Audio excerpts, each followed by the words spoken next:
A história tem isso, não? Que parece passada, mas é sempre presente. Os fatos acontecidos no século XIX, por exemplo, ao redor da Guerra do Paraguai, decorrentes dessa guerra, eu acho que são de uma atualidade surpreendente.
Mato Grosso espera. A 27 de dezembro de 1864, no então Mato Grosso, houve-se o primeiro tiro da Guerra do Paraguai. Alvo, o Forte de Coimbra, no Alto Rio Paraguai, a fronteira mais a oeste do Brasil. A rápida posse de Coimbra pelo coronel Barrios, com 4.500 homens embarcados e cujo despreparo militar sacrifica mais de 200 vidas, é o episódio sintomático da falta de ânimo do Brasil para uma guerra. Ao contrário do Paraguai, em armas há vários meses. O comandante da área, tenente-coronel Hermenegildo Porto Carreiro, por coincidência inspecionando o forte, em princípio repele a intimação de Barrios para render-se. Acuado pelo intenso bombardeio dos navios e tentativas de assalto, Porto Carreiro abandona o forte à noite, sem feridos. Há munição e soldados para resistir, enquanto reforços se encontram a caminho. Eu vi da fronteira onde o Brasil foi Paraguai. E às vezes deixa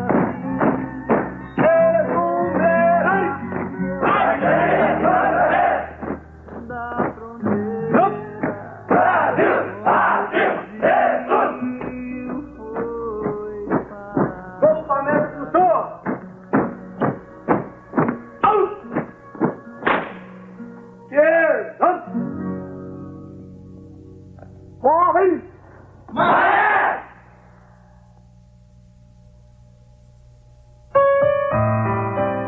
Em Corumbá, o pânico também toma conta do comandante das armas, Coronel Carlos Augusto de Oliveira, que mesmo sem ter visto o invasor, foge para a capital da província com todo o seu Estado-Maior e respectiva tropa. Cuiabá, depois de hospedar os trânsfugas e submeter Porto Carreiro a conselho de guerra, passa a temer pelo assédio paraguaio, que só fica nas ameaças.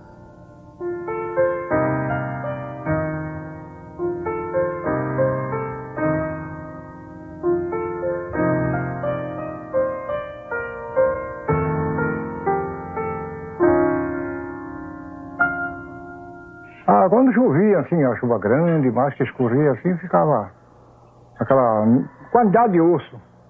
Então nós, quando a guria, lá catar aqueles cabucar ali, para achar ouro da boca dentro de ouro dos paraguaios, então nós tirava aquilo e ia vender para os muris. Nós vendia por ele, o ouro. E ficava aquele cadáver, era comum, aqui ninguém já não incomodava, se eu passava via aquela enorme cabeça, de dentaduras perfeitas, a gente achava espoleta. Acho que eles brigavam fulminando com aquelas espoletas. Não sei como que eram as espoletinhas assim pequenininhas. Então nós gurizada apanhávamos muito aquilo. Porque agora que era um osso muito grande, o comandante mandava rapar aquilo, colher tudo e enterrar no cemitério. Sempre enterrava. Mas era muita quantidade. Eu calculo mais ou menos uns 800 a 500 homens ali, naquele pátio ali da igreja. Onde tem, da porta da igreja para lá, era até, vamos dizer, uns 50 metros mais ou menos, uma área ali era só o urso do Paraguai.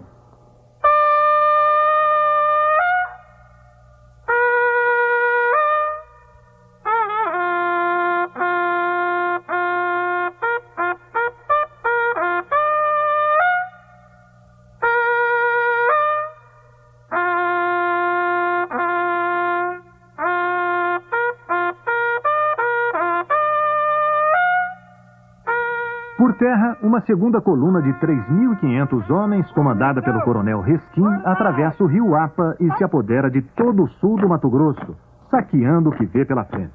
Gado, armamento, pólvora e víveres para remeter à Assunção. Simultaneamente, em Dourados, o capitão Martim Urbieta, com 200 soldados, assalta a vanguarda brasileira do tenente Antônio João, à frente de apenas 15 homens. Ao pressentir os paraguaios, Antônio João teria escrito ao seu comandante em Miranda: bilhete dizia: sei que morro, mas meu sangue e de meus companheiros servirá de protesto solene contra a invasão do solo da minha pátria. Antônio João não Há forte repara. suspeita sobre a existência e autenticidade de tamanho heroísmo. Até hoje, a figura de Antônio João é um fantasma. A imagem aqui reproduzida é mera fantasia. O exército ainda está à procura do verdadeiro rosto do patrono do seu quadro auxiliar de oficiais. Pátria. Concretizou o que escreveu. Cumpriu com a palavra do soldado.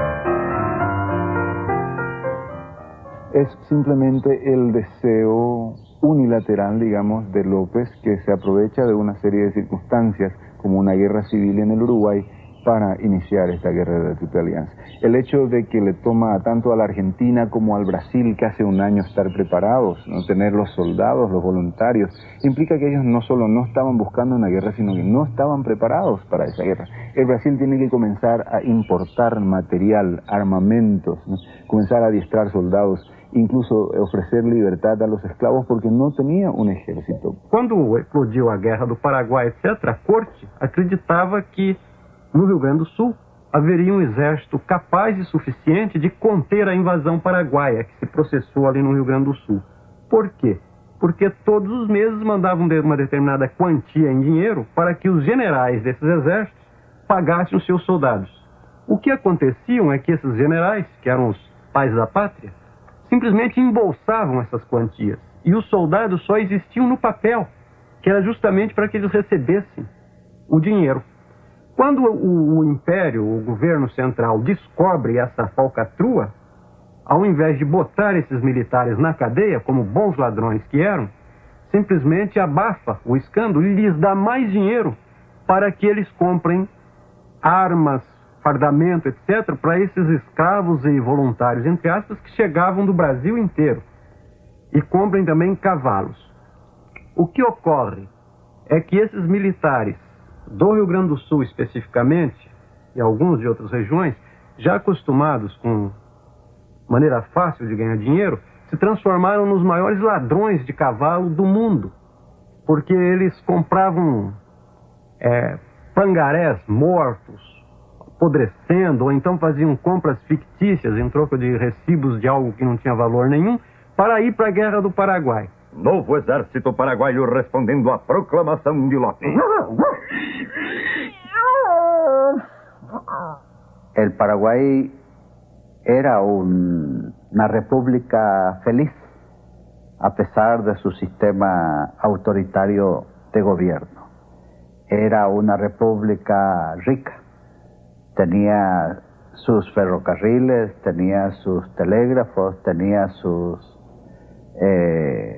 fábricas de armas, tenía una serie de cosas que otros estados americanos todavía no habían alcanzado. A nosotros nos extraña, y a algunos cuantos estudiosos, cómo esa contienda guerrera, vinieron a unirse brasileños con argentinos y uruguayos.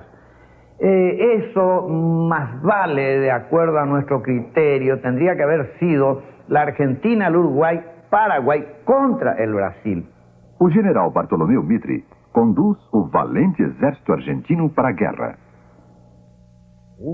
Se disgustan tremendamente porque nosotros le decimos de que lo llevaron los brasileños, lo llevaron de la mano a los argentinos en la guerra.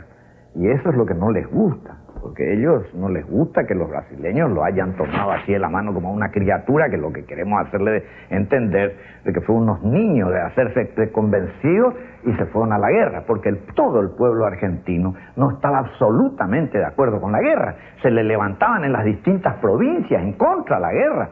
Tenían que movilizarlos a latigazos y engrillarlos, muchas veces los traían al Paraguay en la guerra. Yo creo que esa unión se debió más a la masonería, que Pedro II, el duque de Caxias y otros eran todos masones y de alta graduación, como también Mitre, que era el grado 33, que es el máximo, y ayudado también por los brasileños, lo pusieron a Flores, Venancio Flores, que era también otro masón, de modo que se hizo una unión de los masones, y eso fue lo que vinieron después contra el Paraguay. Yo creo que la Triple Alianza fue simplemente sorprendida por la declaración de guerra de López. Incluso la Triple Alianza fue sorprendida, Mitre viéndose como aliado, ¿no? Nada natural, por cierto, de don Pedro II. Ellos habrán sido los primeros sorprendidos por esa declaración de guerra. En consecuencia, la Triple Alianza no puede venir como resultado de una conspiración liberal o de querer volver liberal al Estado paraguayo. No, en absoluto no era ese tipo de cosas. Era simplemente una guerra que les fue impuesta en esos momentos por una condición. López, obviamente con muy poco tino diplomático, cree que está en condiciones de forzar una suerte de equilibrio de poder, de balance de poder en el Río de la Plata, cuando que básicamente no existía ningún balance de poder. El Brasil era más poderoso que el Paraguay y la Argentina juntos, seguramente.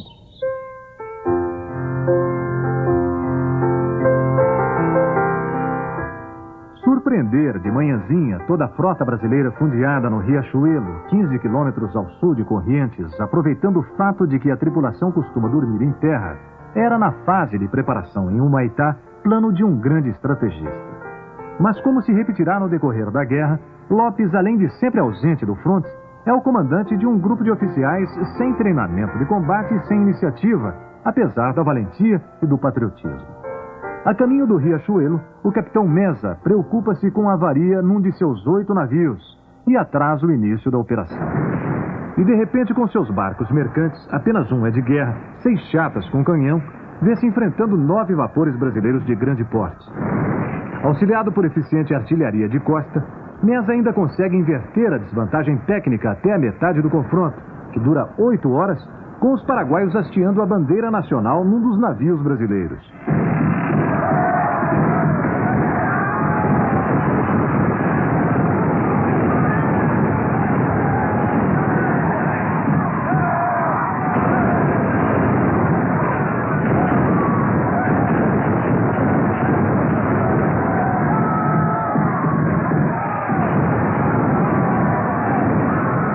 Momento em que os navios encalharam, no navio em que os navios começaram a ser abordados pelos paraguaios e que encontravam dificuldades em manobrar naquele canal estreito em que estava sendo travada a batalha. Ali houve aquele golpe de gênio do almirante Barroso, do chefe Barroso, que resolveu utilizar o potencial que ele tinha na mão, que era a fragata Amazonas, e investiu com o seu próprio navio sobre os navios paraguaios, né, usando a roda de proa da fragata Amazonas como uma espécie de ariete. E com isso ele transformou a situação completamente. Até aquele momento nós estávamos em inferioridade de condição exatamente porque estávamos tendo dificuldade em manobrar. Né? Mas quando o chefe Barroso investiu sobre os navios paraguaios e começou a colocá-los a pique, e os restantes viram que se não se retirassem daquele local, seriam também afundados. Aí mudou completamente a situação e a quase derrota se transformou numa grande vitória. Dois protagonistas, um reivindicando a iniciativa, o capitão-tenente Delfim de Carvalho, e outro apontado por testemunhas, o prático argentino Bernardino Gustavino, questionam a glória do almirante Barroso quanto à intuição que salva o Brasil de um inédito fracasso naval. Barroso, para fazer cessar os boatos de que tiveram um ataque nervoso ante a audácia paraguaia, bloqueando-lhe a voz de comando, manda abrir processo para provar sua autoria.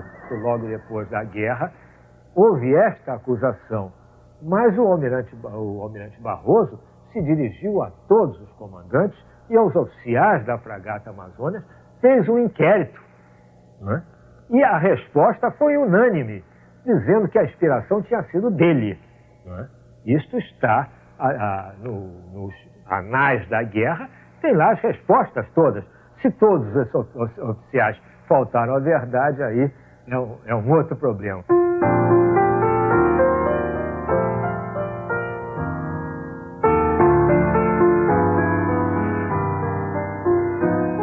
O avanço relâmpago de Lopes para socorrer o Uruguai, para isso invadindo o Rio Grande do Sul, e a inábil defesa do território brasileiro, é uma sucessão de episódios vergonhosos. Com a maior facilidade, o general Estigarribia chega até a Uruguaiana graças à covardia do general Canabarro, insensado herói da Revolução Farroupilha.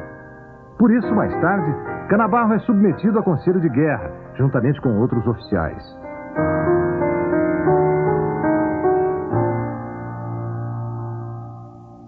Na outra margem do rio Uruguai, o restante da tropa de Estigarribia é vítima da primeira carnificina da guerra.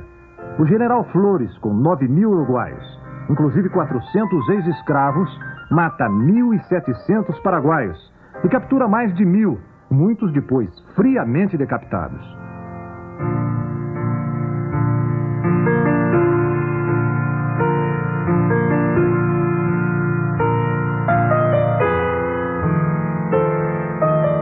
Imobilizado em Uruguaiana, Estigarribia deixa-se cercar pelos aliados. E sem luta, rende-se ao inimigo com as tropas mais bem adestradas do Paraguai. À cerimônia assistem o próprio imperador Pedro II e seu ministro da Guerra, Marquês de Caxias.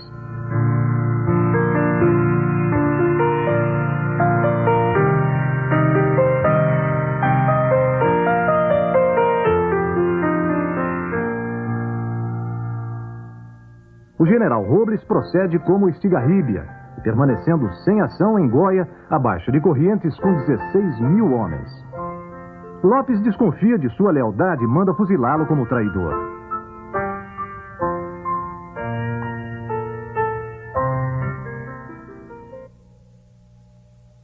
O soldado paraguaio que morrer pela causa da pátria ressuscita em Assunção. Será fuzilado todo aquele que, morto em combate, não se apresentar em Assunção.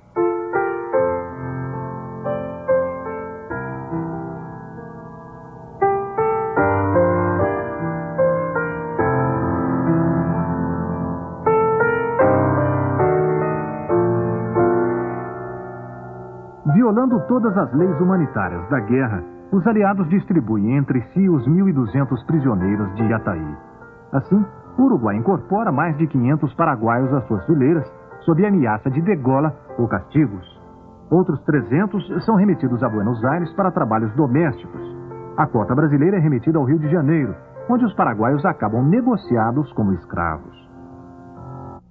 La guerra no fue desencadenada por Inglaterra. Inclusive, no sé hasta dónde Inglaterra podía tener interés en desencadenar la guerra, que podía perjudicar el comercio inglés. Sin embargo, en el caso argentino, los recursos fundamentales, los recursos financieros fundamentales, fueron provistos por Inglaterra. Por ejemplo, el Banco de Londres y América del Sur, un banco que todavía existe en Buenos Aires, entregaba todos los días a la tesorería del gobierno de Mitre sumas de dinero para pagar los gastos cotidianos de la guerra. En ese momento, un argentino que se llamaba de la Riestra, un enviado del gobierno, estaba en Londres tramitando un empréstito. Ese empréstito llegó. Posteriormente hubo otro empréstito. Con esos empréstitos, eran compradas armas, municiones, animales, comida para los animales y todas esas cosas. Yo pienso que sin esos recursos financieros, aquella Argentina, aquel gobierno de Argentina no hubiera podido hacer la guerra. También cuando uno observa los empréstitos que recibió Brasil, las fechas, la cronología, coincide extraordinariamente. Los más grandes empréstitos que recibe Brasil, desde la época, desde los primeros tiempos del imperio hasta el año 65, corresponden al periodo inmediatamente anterior a la Guerra del Paraguay. Pero de ninguna manera yo estoy sugiriendo que fue Inglaterra la que desencadena la guerra. Inclusive porque Inglaterra siempre concilió perfectamente sus intereses con situaciones más o menos democráticas o simuladamente democráticas con situaciones autoritarias. O Brasil foi agredido pelas forças de Solano Lopes. O território de Mato Grosso foi invadido. Os paraguaios cometeram lá atos de violência e isto fez com que o Brasil se levantasse como um homem só para revidar essa agressão. Durasse o tempo que durasse, aquela injúria tinha que ser reparada. Eis como eu vejo a Guerra do Paraguai do ponto de vista do povo brasileiro. E a prova disso está em que, tendo o governo imperial de recorrer ao voluntariado para mobilizar tropa, porque ele não tinha um exército poderoso, a população masculina acorreu em massa para formar os batalhões de voluntários da pátria.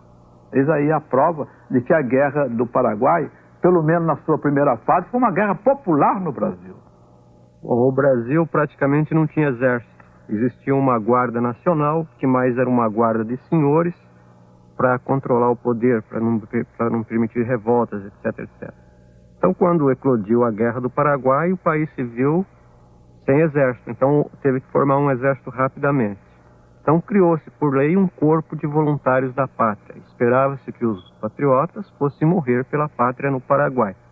Acontece que os patriotas eram todos os senhores, etc., e que não acharam muito boa a ideia de morrer no longínquo Paraguai, quando eles tinham à mão grande número de negros escravos que poderiam substituí-los. Então, o que ocorreu na prática foi que eles mandavam em seu lugar alguns negros. Esses negros eram desviados do trabalho e iam para a guerra.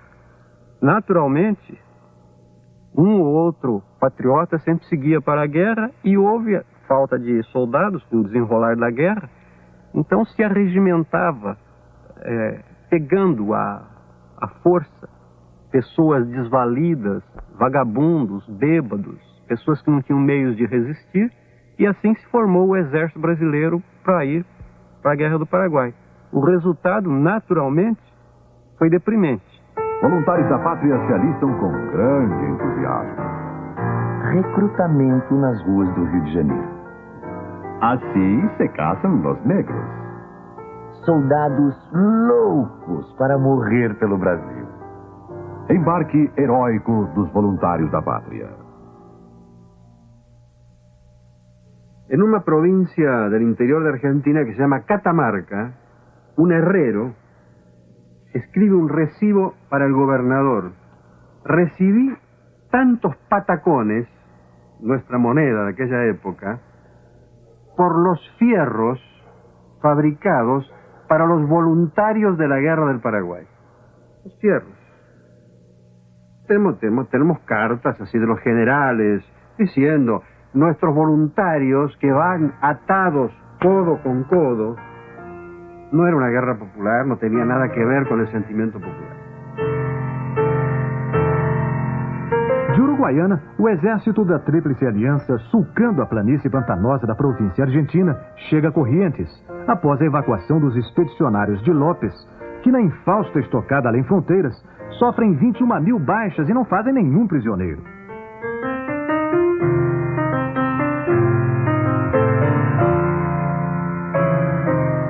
Dia 15 de abril de 1866 é uma data fatídica para o Paraguai. 65 mil brasileiros, argentinos e uruguaios irrompem no seu território para dele só sair uma década depois, com o país destruído e no poder um governo constitucional títere. Incapaz de resistir em Passo de la Pátria e Itapiru, Lopes recua para Estero de Jaco, ao norte, próximo de Tuiuti, à espera do inimigo. A guerra recomeça para o Paraguai.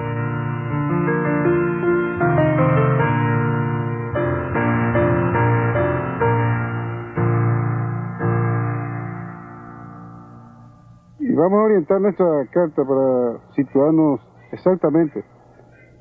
Entonces tenemos la directriz formada entre la sombra. La sombra tiene que dar las 12, las 6.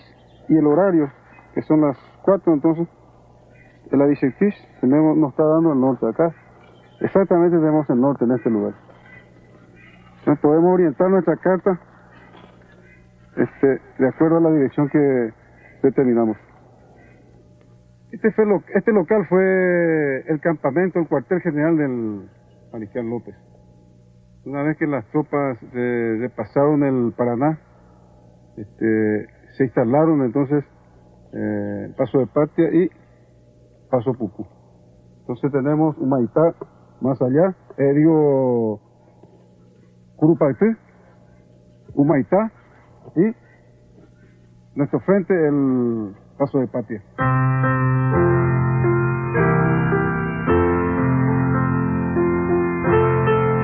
Desde Corrientes, o Paraguai, para enfrentar a superioridade numérica e tecnológica da Tríplice Aliança, alterna a tática da guerra convencional com a de guerrilha, tanto através de golpes de mão em terra, como incursões ao Rio Paraguai e seus afluentes.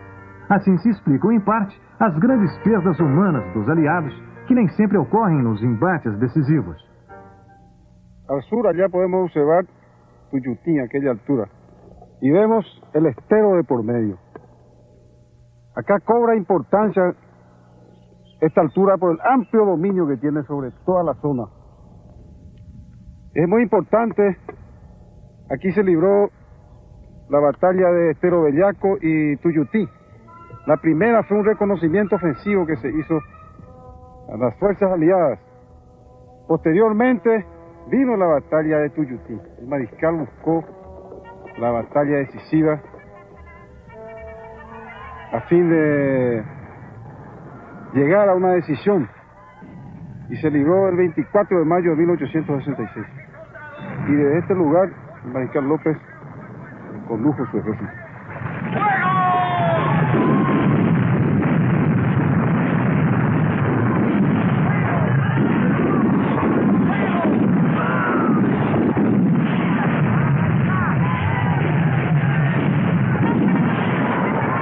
Nos campos e lamaçais de Tuiuti, Lopes não apenas perde a oportunidade única de infligir aos aliados um escarmento que os levasse à mesa de negociações, como amarga uma formidável derrota, antes provocada pela incompetência de sua oficialidade que pela sabedoria tático-estratégica do adversário, que de invasor acaba numa defensiva imobilista.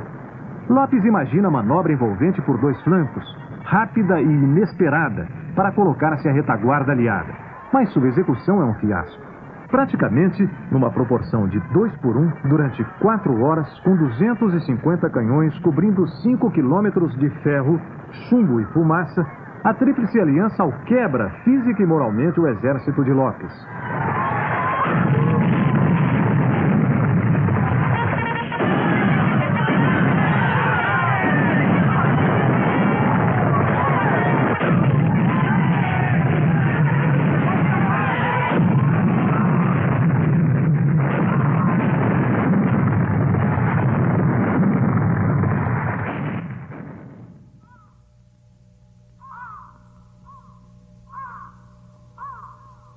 A guerra não poderia ter sido terminada em Tuiuti. Tuiuti foi uma batalha que se processou aqui, a mais sangrenta da América do Sul, com aproximadamente 13 mil baixas paraguaias e quase 4 mil aliadas, que teve uma influência muito grande na paralisação das operações. Com a chegada do Corpo do Exército de Porto Alegre, foi possível fazer uma ação sobre Curuzu, no começo de setembro, e um grande fracasso militar nosso, da Tríplice Aliança, sobre Curupaytí, no dia 22 de setembro.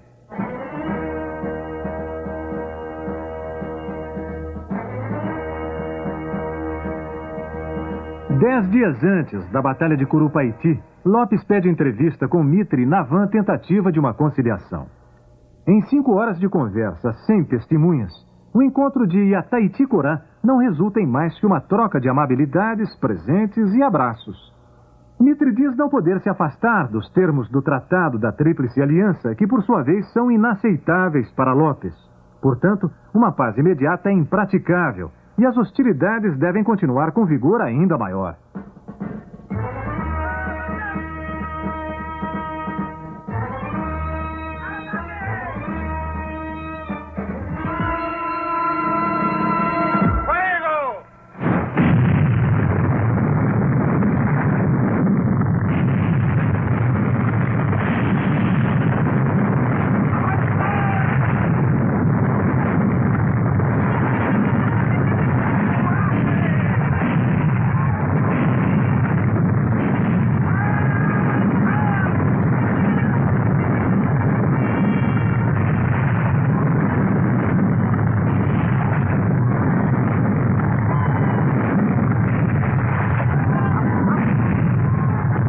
De setembro de 1866. A sangrenta lição que recebe aqui nesta sempre omitida por brasileiros e argentinos Batalha de Curupaiti é o coroamento da vacilante ofensiva dos aliados pela posse de Humaitá. Na hora aprazada, com navios apostos para fustigar a retaguarda costeira do inimigo, 20 mil homens, com os argentinos envergando vistosos uniformes de parada, os aliados preparam-se para romper as trincheiras de Curupaiti, defendidas por 5 mil paraguaios e 49 canhões. A derrota acelera a implosão do alto comando aliado. Tamandaré, Polidoro, Flores, Mitre e Porto Alegre já vinham disputando glórias futuras, a par do repertório de erros e pusilanimidade que a Tríplice Aliança coleciona desde Tuiuti. Doravante, a Guerra do Paraguai passa a ser assunto quase exclusivo de brasileiros. Eu estive nesse local durante uma semana e posso testemunhar a natureza também do terreno. O terreno aqui é um terreno muito difícil. Existem os esteiros, existem os pântanos em grande quantidade na beira do rio, nas proximidades. O desconhecimento do terreno é muito temerário para um chefe militar deslocar um grosso de um exército de 30 mil homens, por exemplo, sem um conhecimento aproximado do terreno.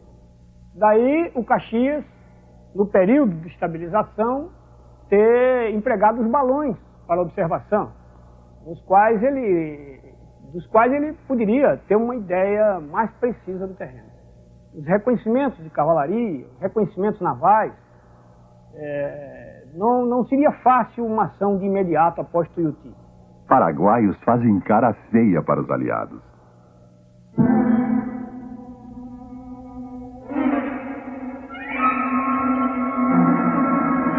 O episódio da retirada da Laguna, tornado épico graças à brilhante narrativa de um dos protagonistas, o futuro Visconde de Toné, é um fato secundário no contexto geral da Guerra do Paraguai.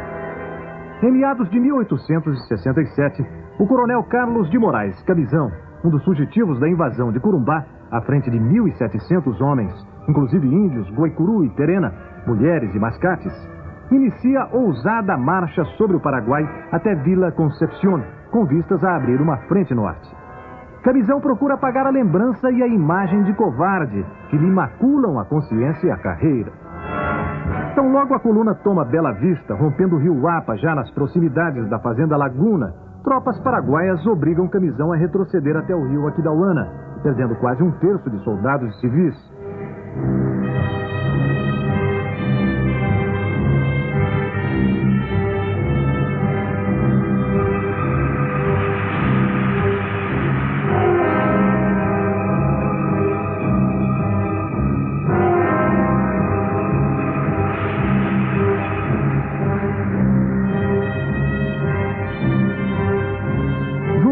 Flagelo paraguaio, a coluna é acometida pela cólera, dizimando dezenas de soldados e inúmeros oficiais, incluindo o próprio Cabizão. Num determinado trecho da fuga, Cabizão é obrigado a abandonar mais de 100 coléricos, pedindo clemência às tropas que o açoitam. Segundo Toné, que se contradiz ao reproduzir relato de um sobrevivente que afirma não ter visto nenhuma chacina, os paraguaios teriam massacrado os inermes brasileiros.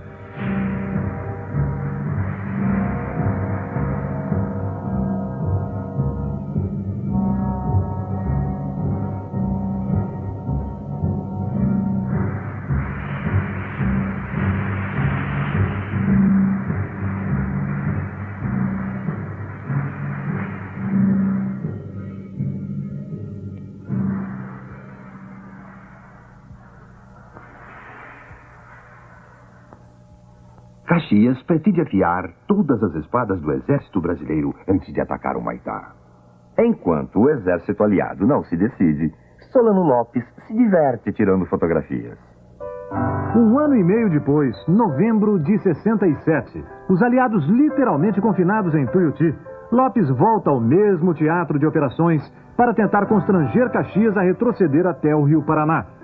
A repentina aparição dos paraguaios em Tuiuti, onde os oficiais cultivam flores para matar o tempo, causa tamanho pânico que todo um batalhão brasileiro chega a ser aprisionado junto com o seu comandante. Entre os troféus, além de canhões, munição e bandeiras aliadas, o Paraguai arrebata um de cunho político, o batalhão chamado Legião Paraguaia, composto de concidadãos inimigos do regime lopista, exilados em Buenos Aires, e de prisioneiros obrigados a lutar contra a pátria, que é quase todo aniquilado. A exemplo dessa vitória de Tuiuti, fartamente comemorada com bailes e condecorações, o Paraguai contabiliza como tal vários malogros anteriores, como os de Parecuê, Tataíba, Potrero Obeja e Itaí, que são mérito militar da Tríplice Aliança.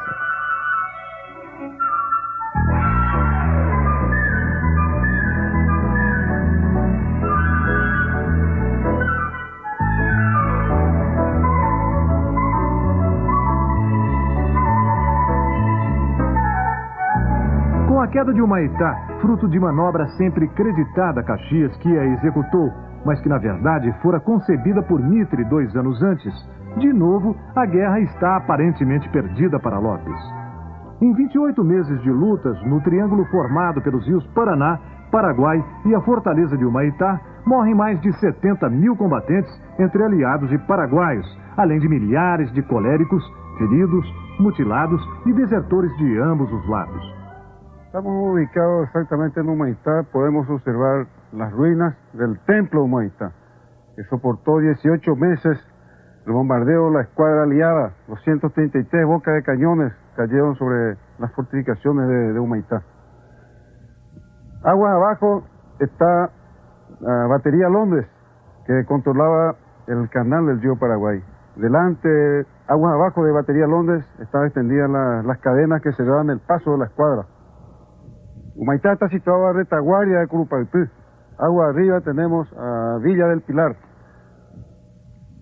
Humaitá constituyó un punto muy importante. Recién en febrero del 68, los acorazados forzaron el paso de Humaitá.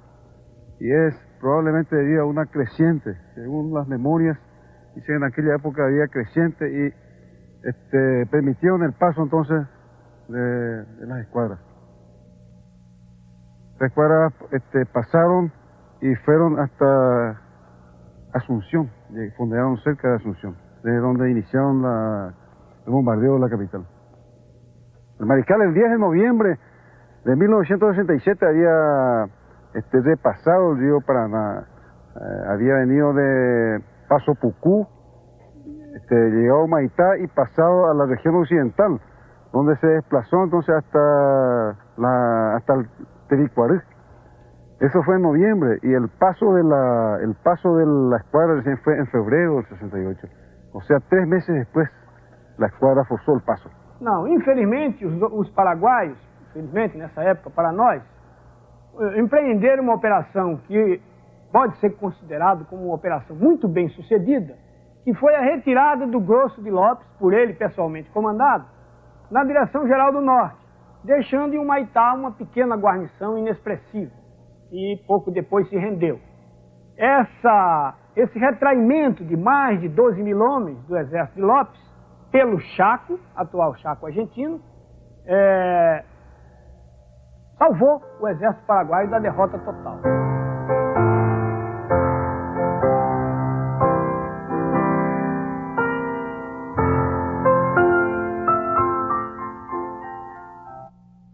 Em 11 de junho de 65 foi a Batalha do Riachuelo, desembarque do Passo da Pátria, Batalha de Tuiuti em 66 e a passagem do Humaitá só viria a ocorrer em fevereiro de 68. Portanto, mais de 2 anos após Riachuelo. Por que isso? Porque nós não tínhamos uma esquadra capaz de fazer esta ultrapassagem. Nós tivemos que preparar toda uma esquadra, porque o rio era estreito, as fortificações paraguaias eram poderosas e qualquer navio de madeira que tentasse ultrapassá-los seria inexoravelmente afundado.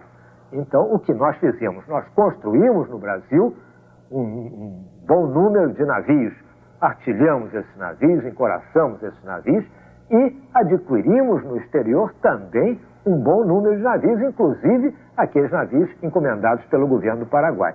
Com estes navios, quando eles foram para o teatro de operações, então nós pudemos iniciar a nossa ofensiva contra o território paraguaio. O Marquês de Caxias fez a marcha de flanco, desbordou o Humaitá e aí houve a nossa passagem, mas que tivemos que esperar condições favoráveis. Uma cheia do rio, um bombardeamento do rio para afundar os pontões que seguravam as correntes que fechavam o rio de um lado ao outro, e quando tivemos então esses pontões afundados e as correntes fizeram uma catenária suficiente, os navios passaram por cima, debaixo de um terrível fogo paraguaio que chegou a cortar a amarração de navios que estavam a contrabordo do outro, y esses navios caíram com a correnteza do rio. Una condecoración que nos llamó mucho la atención fue una condecoración brasileña que decía o Passagem do Humaitá. Estuvieron la escuadra más de 6 meses bombardeando de mañana, de tarde y de noche. Y una vez que pasó la escuadra brasileña, se otorgó la medalla, como les dije, con el nombre de Passagem do Humaitá. Pero después, mismo en el Brasil, hubo unas tremendas críticas, porque le resultaba un poco desagradable que tanto tiempo no habían podido pasar. Entonces, con ese motivo, esa condecoración se retiró. A los que le habían otorgado, se volvió a retirar esta condecoración, o Passagem do Humaitá. Que conhece, mas não sabem, né? Sabem por escrito, por disque, como eu sei, por disque de meu pai. Agora eu falo com certeza porque meu pai contava, né? E ele não tinha necessidade de mentir para mim, para filho, né? E sei que ele fez a retomada de Corumbá, agora o resto eu vejo. O povo novo vai saber. Eu estou com 83 anos, era criança quando ele contava as coisas, né? 1907, mais ou menos. E eu lembro até hoje. Como é que foi a retomada de Corumbá? Ele me disse o seguinte, que as forças, eles formaram a força em Cuiabá, né? Então, o comandante da força perguntou qual é que queria vir fazer a tomada de Corumbá, que desse um passo à frente. Então, deu um passo à frente 600 homens. E esses 600 homens que vieram retomar, de onde veio meu pai e 2 irmãos das moças que estavam presas e do rapaz que ficou preso pelos paraguaios. Isso ele contou. E como é que foi essa retomada? Foi violenta? Foi violenta. Fácil? Foi fácil, não houve briga. Briga muito pouco, né? Mas foi fácil. Por quê? Porque os paraguaios não estavam esperando, né? Os paraguaios estavam todos deitados, dormindo. Os comandantes estavam na casa das moças esperando um cafezinho, né? Quando eles viam, as moças estavam na cozinha, uma disse para a outra, falou, hora boa dos brasileiros bater. Isso é ela que contaram para meu pai, e meu pai contava para nós, né? Ou hora boa dos brasileiros bater, né? Muito baixo na cozinha. Foi quando elas falaram, terminaram de falar, viram viva a nação brasileira, né? Eles já viram fogo. Aí os oficiais que estavam na casa correram. Correram E bala, mataram o padre. O coronel, eu não me lembro se eles se mataram ou não. Isso eu não vou dizer que mataram, porque eu não lembro. Sei que o padre, ele conta que mataram. Mataram e tiraram a costela do padre e desgraçaram e comeram. Não sei se é verdade. A retomada foi real. Houve a retomada de Corumbá no dia 13 de junho de 1867. Quer dizer, quanto tempo os paraguaios já estavam aqui? Há 2 anos e quase 6 meses. Como é que o senhor sabe essas coisas? Bom, pela história e também por algum acidente. Por exemplo, meu avô, que foi soldado, combateu na Guerra do Paraguai. Ele contava essa história toda direitinha, que ele tomou parte efetivamente na retomada de Corumbá. Foi uma luta de igual para igual. Esse negócio de Paraguai dormindo, não estava dormindo, não. Eles estavam combatendo de igual para igual com os brasileiros.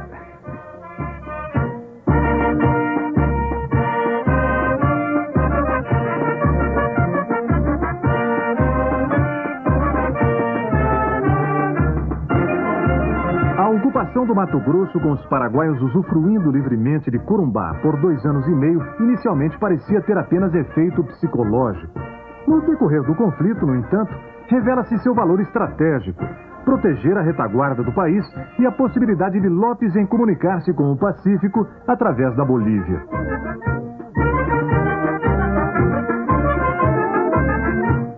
A bandeira paraguaia chega até a contar com a simpatia do ditador Mariano Melgarejo, que promete a Lopes, sem cumprir a palavra, 12.000 soldados bolivianos. Durante a guerra toda, com o fechamento do Rio da Prata, pela Bolívia, Lopes mantém abertos os canais diplomáticos com a América do Sul, França, Inglaterra e Estados Unidos, além de importar armas, munição, víveres e medicamentos.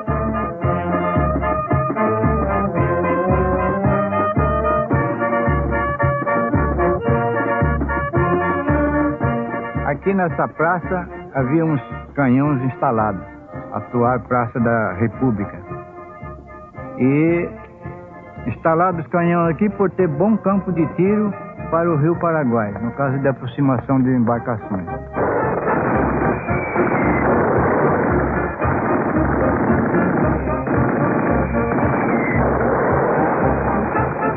Foi durante a Guerra do Paraguai. Nos idos de 1867, 200 valorosos comandados do então tenente-coronel Antônio Maria Coelho desceram o rio Cuiabá, em embarcações frágeis, para desalojarem de Corumbá os invasores de Solano Lopes. Foram poucos, fazendo muito para tantos brasileiros.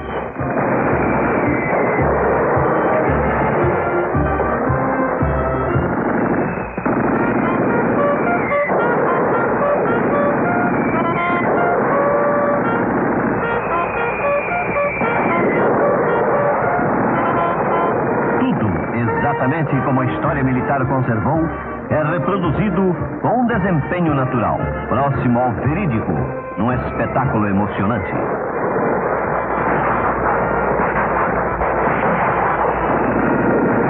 Ocorre agora a simbólica ação da retomada. Uma grande epopeia, milionária de civismo, honrando a história pátria. Socorro em ação. O episódio lembra que o inimigo era mais poderoso e estava tranquilo. Os brasileiros surpreendiam os orientais de um modo denodado. Foi uma contenda fragorosa.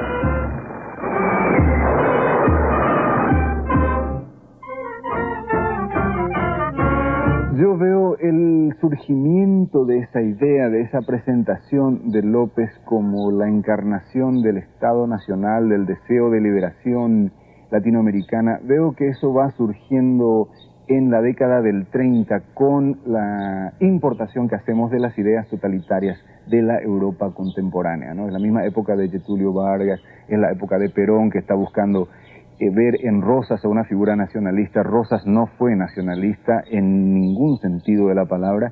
En 1934 aparece en Berlín un libro en que presentan a Simón Bolívar como un proto-Führer, una persona, el líder esclarecido que conoce lo que quiere su país y que representa exactamente todo lo que quiere y debe ser ese país.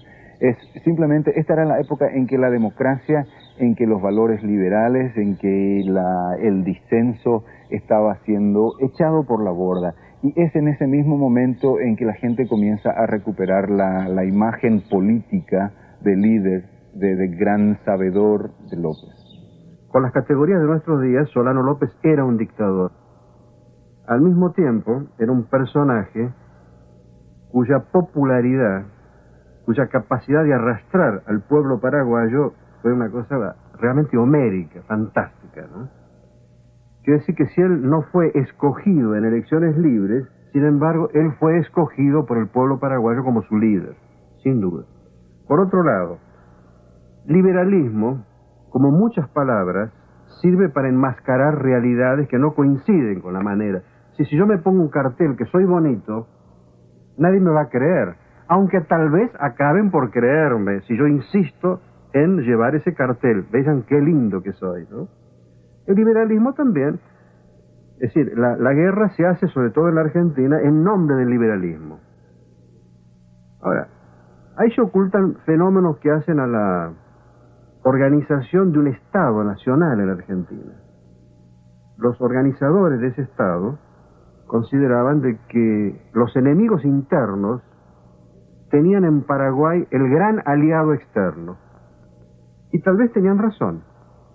El temor del presidente Mitre, sobre todo, era que sus enemigos internos, aliados con Solano López, que tenía un ejército importante, pudieran llegar a frustrar la empresa que Mitre encarnaba en ese momento. Não havia liberdade de expressão porque era uma ditadura muito peculiar, instituída em 1812 por o Dr. Francia.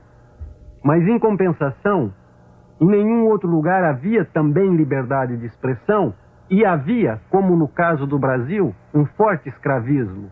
Então, nós não podemos olhar a ditadura paraguaia do ditador Francia, depois dos Lopes, com a mesma visão ótica, com a mesma visão crítica que a gente entende hoje o que seja liberdade.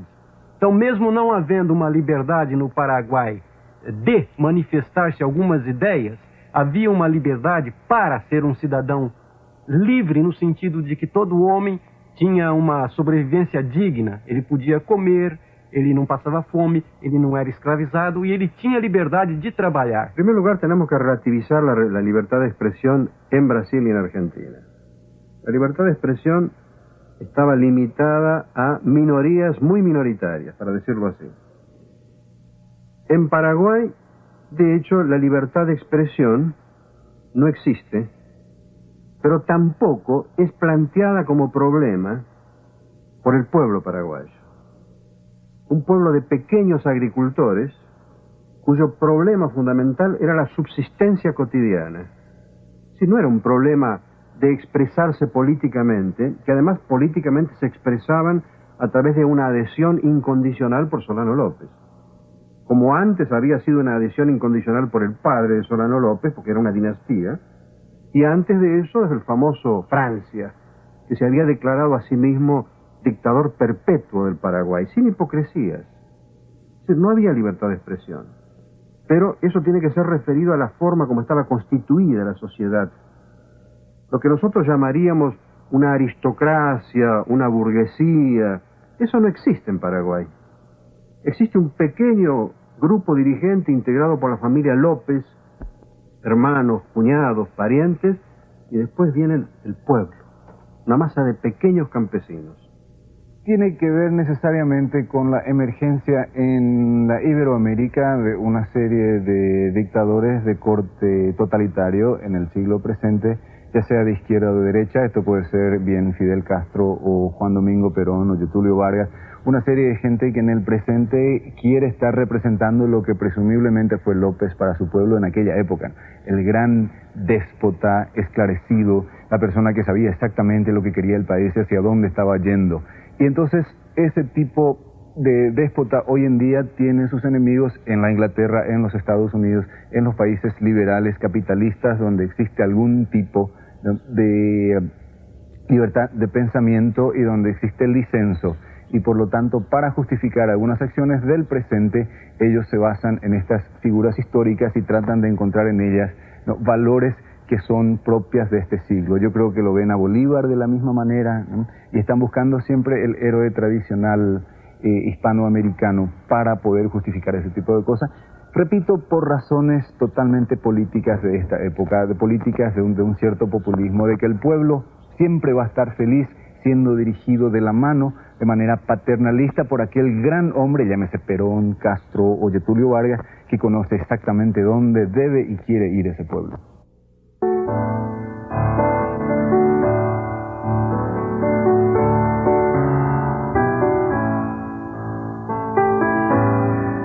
Paranoia ou não, dada a ausência de documentos comprobatórios, Lopes descobre em São Fernando, meados de 68, uma conspiração para destituí-lo da presidência da República e entregar o país à Tríplice Aliança.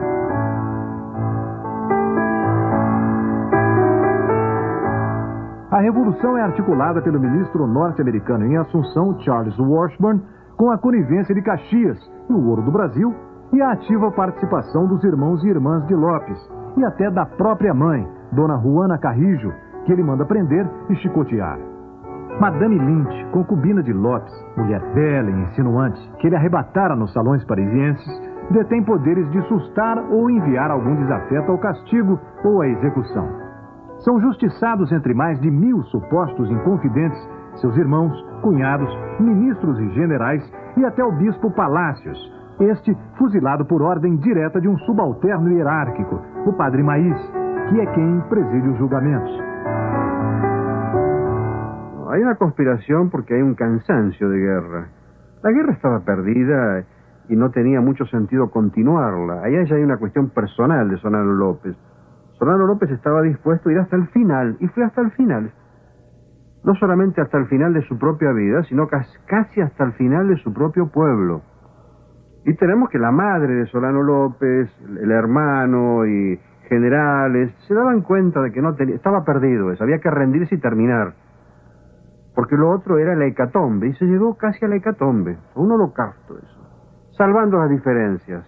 Aquel famoso atentado contra Hitler, de un grupo de generales del más alto nivel, del Estado Mayor, le pusieron una bomba que no alcanzó su objetivo, era porque ya sabían que estaba terminado. Sin embargo, la egolatría, el amor propio del dictador, lo llevó hasta el final. Y se suicida, Hitler se suicida. Solano López de alguna manera también se suicida. Como extranjera, llegué a este país inquieto y palpitante, ligada por el amor al más ilustre de sus hijos. Por él hice mía esta tierra. Mías fueron sus noches y sus leyendas, sus ansias de poder engrandecido, la cándida belleza de sus mujeres, la inocente rudeza de sus hombres. Amé esta tierra porque amé al hombre que la encarnaba. Tuve hijos que hablaron el idioma de los hijos de esta tierra. Y ya en la guerra, lavé la herida de sus héroes. Me salpiqué con la sangre fresca que corría generosa por los campos de batalla. Y lloré por las viudas, con las madres sin hijos, todas hermanas mías en este dolor interminable. ¿Qué pena puede igualarse a los horrores de esta guerra?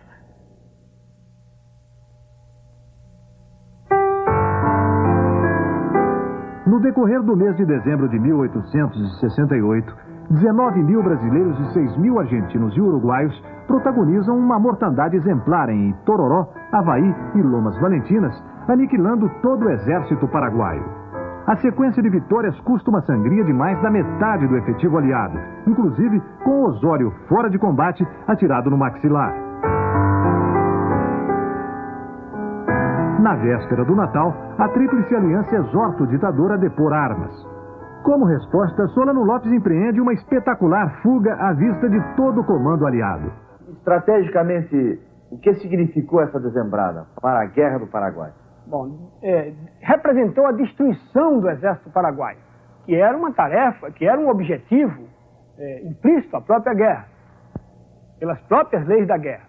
Isto é, a marcha realizada para o sul, a Batalha de Tororó, a Batalha de Havaí e mais adiante a Batalha de Lomas Valentinas e de Angostura, a ocupação de Angostura, caracterizaram a destruição completa do exército paraguaio. O Marechal Lopes, ao retirar-se para a Cordilheira, reorganizou um outro exército. Tanto que a sua escolta era tão diminuta que não podia ser considerada sequer uma tropa. E como se explica que Caxias tenha deixado escapar Solano Lopes?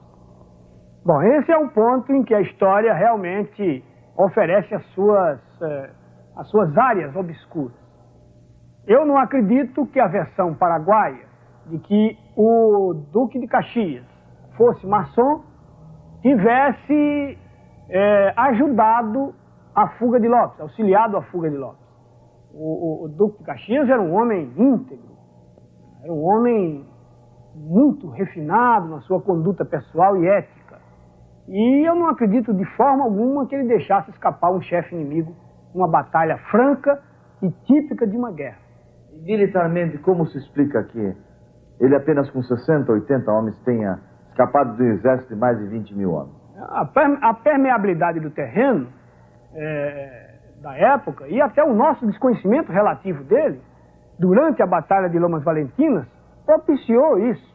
O Lopes, ele era um soldado experiente, mas ele não ficava, ele não estava exatamente na linha de contato, onde estava vendo o fragor da batalha. Ele controlava um pouco mais a retaguarda, como ordinariamente ocorria na época.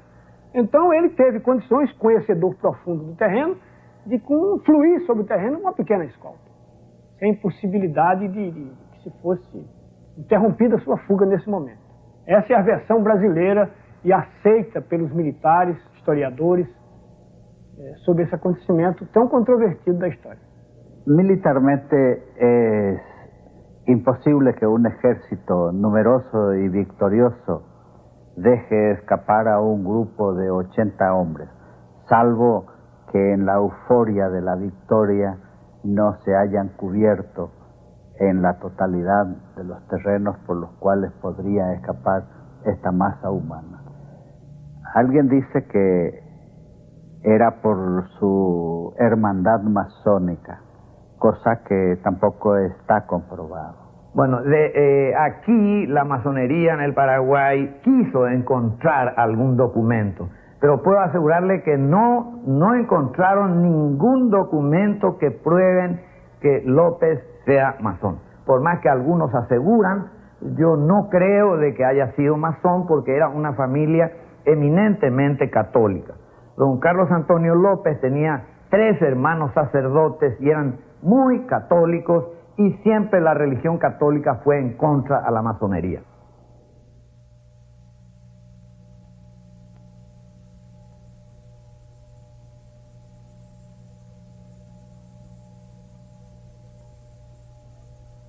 La ocupación de Asunción fue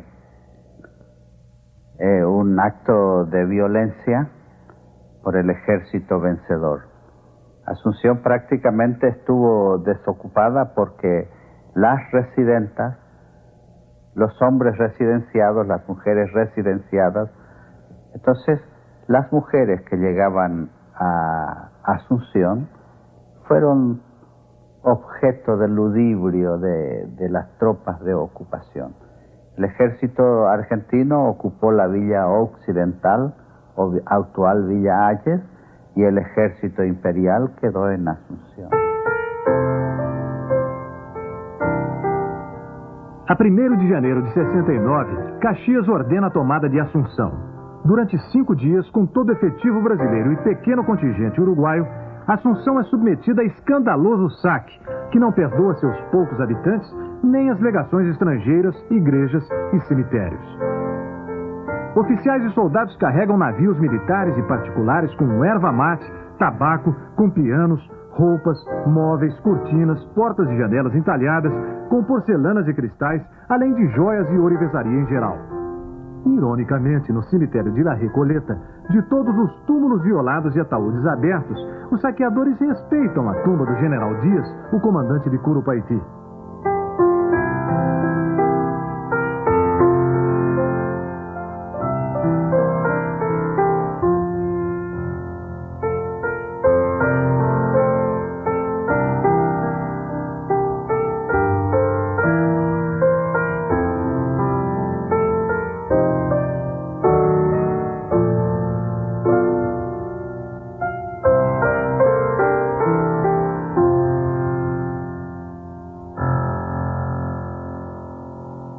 Aos 65 anos, cansado, doente e enfarado de 2 anos de um conflito que ajudara a prolongar, Caxias decide dar a guerra por terminada, mesmo sabendo que Lopes rearticula o seu exército. Este ato lhe custa caro. De volta ao Brasil, Caxias colhe violentas críticas no Senado e na imprensa por ter deixado Lopes escapar, além de ser acusado por injustificadas licenças, gratificações e promoções a seus oficiais e roubo de cavalos e bestas. No saque de Assunção, Caxias faz vista grossa com, aliás, todo o seu Estado-Maior.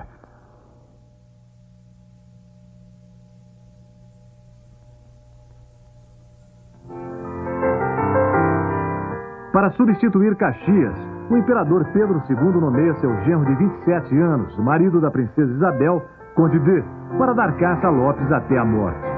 Acreditando flagrar e prender Lopes em Piribebuí, o Conde D arremete contra 1.600 homens, mulheres e crianças que se defendem em acabada munição, jogando pedras, garrafas e tudo que lhes cai nas mãos. Na refrega, o general Mena Barreto é mortalmente alvejado. Como vingança, o Conde D determina a degola do comandante da defesa de Piribebuí e da maioria dos prisioneiros. Finalmente, ordena o incêndio de um hospital repleto de feridos, depois, lógico, de trancar por fora portas e janelas.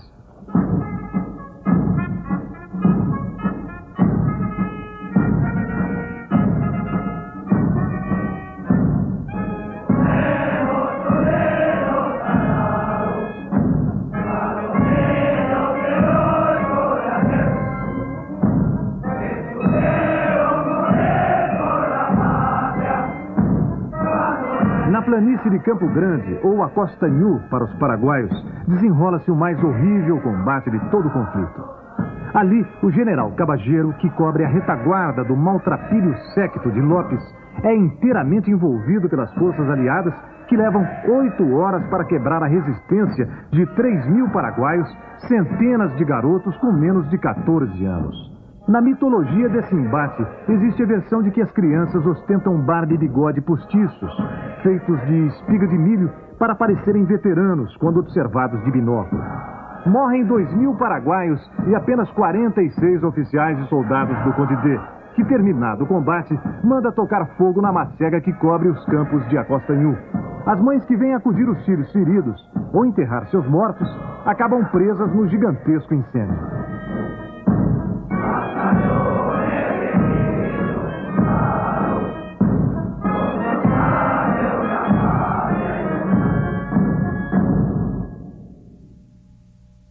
¿Y qué? ¿Cuándo las calles de Asunción estuvieron libres de murmuraciones? Yo todavía estaba lejos de esta ciudad. Aún no la conocía, pero mi nombre era pronunciado con aversión. Mis historias de liviandad y de ambición llenaban las fiestas y las noches asuncenas. ¿Ha cambiado algo acaso? Desde hace 10 años que se entretienen con mi pasado, con mi presente y hasta con mi futuro. Madame Lynch no era precisamente una persona sin ambiciones, era una joven y bastante ambiciosa en el sentido de que mismo en París estaba buscando algún tipo de conexión con la nobleza de ese lugar o por lo menos con la alta burguesía. Ella decide seguir a Francisco Solano López por las promesas de riqueza y de importancia social que él daba, ¿no? Pero se encuentra al llegar a Asunción con la gran tragedia de que esta sociedad muy provinciana y muy colonial y muy española no la acepta porque no está casada. El mismo padre de Francisco Solano López, ¿no?, don Carlos Antonio López, prohíbe a ambos vivir juntos por eso, ¿no? Los sacerdotes de la Iglesia Católica se rehúsan a bautizar a los primeros hijos de ambos, ¿no?, hasta que consiguen uno en el interior después, pero los de Asunción se rehúsan a hacer ese tipo de cosas. Ella es también responsable en cierta medida, ¿no?, al tener acceso a la gran fortuna de los López, de los 2 primeros pianos que son importados, ¿no? Muy importante en la cultura nacional, en la historia cultural. Pero al mismo tiempo era una persona muy rica por su asociación con la familia López, que era prácticamente la dueña de este país, ¿no? Un historiador norteamericano había dicho que el Paraguay era prácticamente una estancia de los López, ¿no? En ese sentido, ella era propietaria de 24 de las mejores viviendas de Asunción, ¿no?, tenía una casa de verano que era casi un castillo para estándares paraguayos en aquella época sobre el lago de Pacaraí, cerca de Patiño, cerca de San Bernardino, y al mismo tiempo durante la guerra ya López transfiere a la propiedad de Madame Lynch unas extensiones de tierra tan grandes que superaban en extensión a varios países, incluso varios países de Europa como Holanda y Bélgica, digamos. Ella tuvo que haber sido en su época, entre 1865 y 1869, la latifundista más poderosa de todo el mundo. Y las tierras que le eran transferidas estaban justamente en terrenos considerados en litigio hacia el lado brasileño y hacia el lado que hoy es la Argentina. Além da festa, da grande celebração social da vitória militar, também os países vencedores ficaram numa situação muito ruim, endividadíssimos, porque a maior parte dos créditos que fizeram possível a guerra foram créditos chegados da banca britânica. Os três países estavam já muito endividados antes da guerra começar, e depois da guerra acabar foi uma montanha de dívidas sobre as costas dos três. E o Paraguai ficou destruído, absolutamente esmagado. A primeira coisa que o novo governo paraguaio fez foi um empréstimo externo, foi o nascimento da democracia paraguaia, foi um empréstimo externo, e até então, até o ano 1865, o Paraguai tinha muitos técnicos estrangeiros trabalhando lá, em ferrocarriles, em fábricas, em educação, mas eram os técnicos estrangeiros ao serviço do povo, ao serviço da nação. Não era a nação posta ao serviço dos interesses estrangeiros.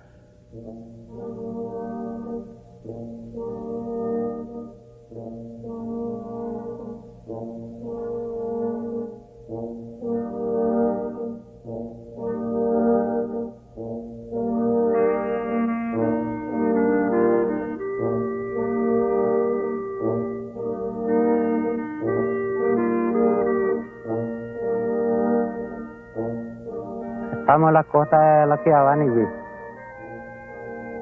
Bueno, aquí murió el mariscal don Francisco Solano López, que era presidente de la República del Paraguay en 1870. Y aquí mismo él fue muerto, porque él vino herido de allá en donde ahora mismo está la pista de aviación. Él vino herido a caballo, quería pasar en su puesto comando y cayó en el agua, él y el caballo pasó al otro lado. En ese arroyito cayó mariscal, muy mal herido. Entonces le ayudaron a sacar del agua el coronel Aguiar, está el coronel Caminos, el capitán Argüello, coronel Aguiar, y le ayudaron a sacar ahí. Y él estaba sentado con su sable en la mano. Y ahí lo intimaron, le pidió rendición. Y él dijo ahí, muero con mi patria. Entonces ahí el jefe, el comando que estaba acá comandando su ejército, el general Cámara, ordenó a Cabo Diabo para que lo mataran. Entonces ahí dijo, mátelo a ese tirano López. Y ahí, claro, como subalterno, cumplió la orden de sus superiores, de su jefe, y le mató ahí. Y ahí escribieron una carta para mandar a su jefe otra vez en Río de Janeiro.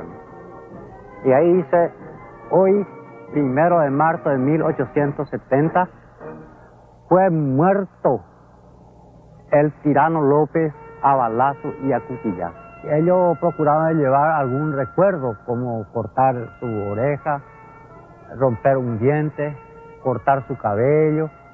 Entonces, para llevar en su país como trofeo, digamos, de la guerra del 70.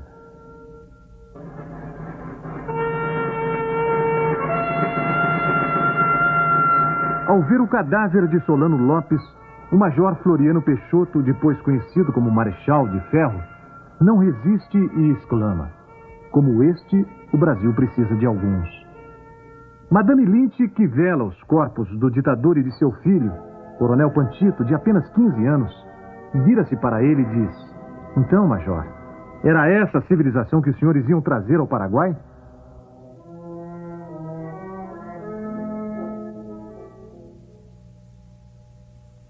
La guerra ha terminado. El grito de vencer o morir acaba de silenciarse en las aguas del Aquidabán. Mis manos dieron sepultura a los dos cuerpos por mí más queridos. Ya no hay nada que hacer. Solo cubrir de rezos la memoria de los héroes y procurar que el pecho no estalle de dolor.